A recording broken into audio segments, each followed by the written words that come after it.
The Supreme Court just struck down Colorado's ban on conversion therapy for minors. The case was brought by a therapist named Kaley Chiles, who said that this ruling prevented her from providing faith-based therapy to children. As a licensed social worker here in Colorado, I want to talk about how messed up this is. Just a warning that this could be cueing or upsetting for some folks. Before I was a therapist, before I was a sex educator, I was getting my bachelor's degree in journalism.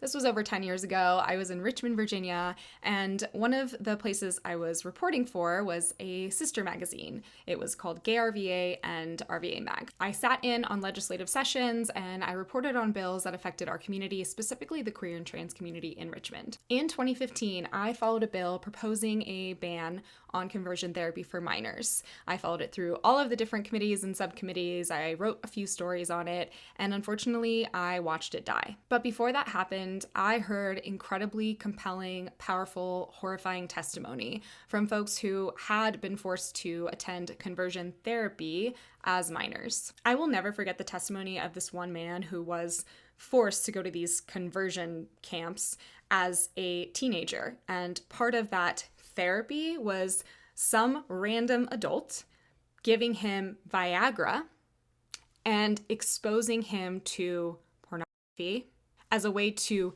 change his orientation. To be very clear, that is abuse. It's horrifying to me that a therapist would advocate for this kind of practice because the American Psychological Association is very clear that they do not approve of this, that being LGBTQ is not something that needs to be cured or fixed at all. That is a false belief. That is a harmful belief. And things like conversion therapy don't actually treat any kind of mental illness. They actually lead to higher rates of depression, of anxiety, and of suicidality. And it also leads to children having lifelong PTSD. As a sex educator, I was called a groomer simply for affirming queer, trans, questioning kids' identities in a classroom. In addition to talking about boundaries, talking about consent, talking about how pornography is not meant for children because it can have some really harmful impacts on kids when they're not fully developed, and it's not a great place to learn about sex.